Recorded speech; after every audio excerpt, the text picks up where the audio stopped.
bonjour, Suzanne Grimal, donc je suis une des cofondatrices de 12. Nous sommes cofondatrices parce que nous sommes nombreux en fait à se réunir pour créer ce lieu. 12, c'est un espace qui a été créé par des producteurs, artisans qui viennent un peu partout en France sur l'alimentaire, où à la fois on propose des produits à la vente en direct et puis de la restauration et aussi des produits déjà un peu transformés dans nos cuisines qu'on propose à la vente. Donc moi particulièrement, je me suis occupée du projet, du montage, de la mise en place des structures, du financement et puis le développement du projet jusqu'à l'ouverture. Alors le projet a émergé en fait petit à petit, au début avec des personnes qui étaient dans la grande distribution et qui avaient envie de repenser la distribution alimentaire de façon un peu différente et plus centrée au bénéfice en fait des deux acteurs qui devraient être principaux mais qui ne le sont pas forcément toujours, qui sont les producteurs d'un côté et les consommateurs de l'autre. Donc tout de suite avec l'idée d'être au maximum en circuit court et de mettre au maximum en relation les producteurs et les consommateurs de façon directe, et pour ça de le faire en intégrant les producteurs en fait dans la structure et dans la gouvernance, dans la décision de l'outil de distribution. Et donc petit à petit on a agrégé un certain nombre de producteurs qui se sont tous cooptés, on va dire, et puis à chaque nouvel arrivant il y a une nouvelle idée, il y a une nouvelle façon de voir les choses, et petit à petit ça a pris forme. Ça a pris à peu près 3 ans pour qu'on arrive à structurer tout ça. Une fois qu'on avait les premiers producteurs, on a commencé à structurer une société, répondre à l'appel à projet sur ce site magnifique où on a répondu à l'appel à projet de la ville qui avait fait d'énormes travaux dans l'ancienne caserne de Reuilly.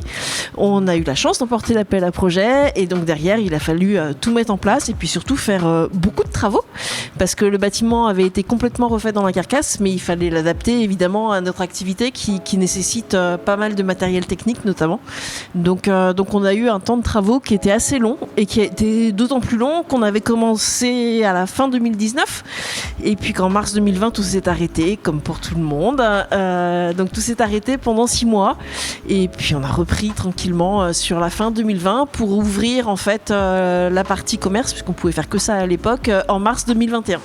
Au 12, on trouve tout ce qu'il faut pour se faire à manger. Donc, comme dans tous les magasins de circuit court, on trouve bien évidemment des fruits et des légumes, mais on trouve aussi de la viande, tout type de viande qui arrive en direct du Perche, en direct des éleveurs. On trouve des poissons qui arrivent en direct de la criée de La Rochelle et qui ont été pêchés par des petits bateaux en pêche de proximité autour de, je vous ai dit La Rochelle, c'est les Sables d'Olonne, autour des Sables d'Olonne. Et donc tout est choisi directement à la criée, à l'arrivée des petits bateaux.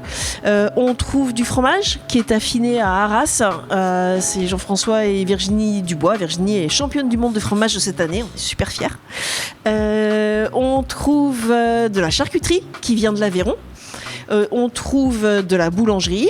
On trouve des boissons aussi, du vin, de l'alcool, des softs, et puis un petit peu d'épicerie avec notamment du café, qui est un café de spécialité qui est torréfié à Lyon par Gonéo, et des confitures qui sont des préparations à base de fruits qui sont faites à Béziers par les frères Lorino. Et puis après, sur ça, ce qui fait déjà une bonne base pour se faire à manger, on rajoute quelques produits, un petit peu d'épicerie qui sont en fait ce qu'on utilise en cuisine et qu'on propose également à la vente. Voilà. C'est le genre de choses qu'on va trouver. Et donc en restauration, puisque je vous en parle, on peut manger en bas assez vite, un plat du jour, une planche, des choses de ce type. Le soir, en semaine, en ce moment, on fait des burgers, on fait des plateaux d'huîtres, on fait des choses juste à la base de ce qu'on vend. Et puis ici, vous allez avoir vraiment des choses qui surprennent souvent un petit peu, parce que c'est très créatif comme cuisine, c'est très frais, c'est très bon. Je m'appelle Pablo Jacob, je suis le chef exécutif de 12, donc je m'occupe de toute la partie restauration et toute la production qui est faite sur place. Moi je suis arrivé à 12 par l'intermédiaire de Michel Duval qui est le directeur du site. Moi je suis arrivé il y a 2 ans déjà, ça fait 2 ans que je suis sur le projet, donc sur le montage du projet, la suivi des travaux et l'ouverture. On va dire la particularité, l'avantage énorme du lieu, c'est que c'est à la fois un marché et un restaurant. Donc moi évidemment j'ai la contrainte d'utiliser les produits du marché. Avec un vrai travail quotidien et régulier pour travailler beaucoup sur tout ce qui est gaspillage alimentaire. du fait que, en général, dans les marchés alimentaires, il y a beaucoup de pertes, ce que moi j'appelle de la perte commerciale, c'est-à-dire des choses que les gens n'achètent plus parce qu'elles ne ressemblent pas exactement à ce qu'ils s'attendaient, mais qui pour nous en cuisine sont parfaitement utilisables. Donc on a un vrai travail dans lequel on met beaucoup d'énergie pour récupérer tout ce qui, avant que ça soit vraiment perdu et que ça finisse à la poubelle. En parallèle de ça, justement, c'est valoriser tous les produits on essaye au maximum de valoriser un certain nombre de produits du marché, en lien avec les artisans. Et voilà, donc on fait une cuisine. Donc on a 2 espaces de restauration, plusieurs espaces de consommation, mais deux vrais espaces de restauration. Donc ici où nous sommes au restaurant, donc c'est une cuisine, donc on est ouvert le midi et le soir. Le midi, on fait un menu qui change régulièrement, simple mais bien travaillé. Moi j'aime bien la cuisine technique, mais c'est pas du tout une cuisine gastro. Et le soir, on est sur quelque chose d'un peu plus inventif, un peu plus de choix. On propose une entrée végétarienne, une entrée à base de poisson, une entrée de la mer, quoi, et une entrée à base de viande. Et pareil pour les plats.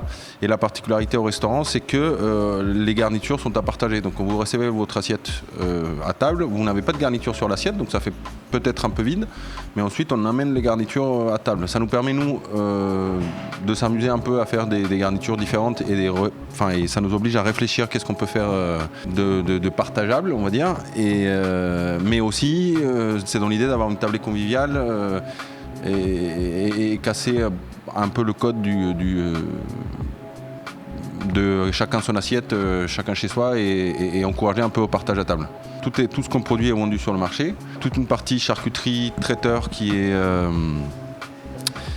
produite l'après-midi au labo. Donc on a un labo au sous-sol, donc on commande des cochons et puis l'idée c'est qu'on utilise le cochon de la tête aux pieds. Donc on fait fromage de tête, des terrines, des pâtés en croûte, on fait le foie gras, des saucisses, on fait notre propre jambon blanc.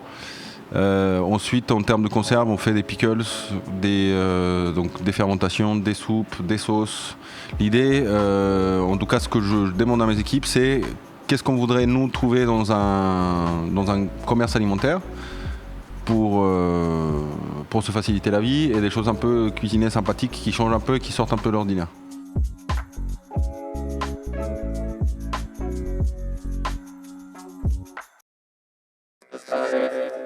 UGOP Radio, la radio de proximité du 12e à Paris.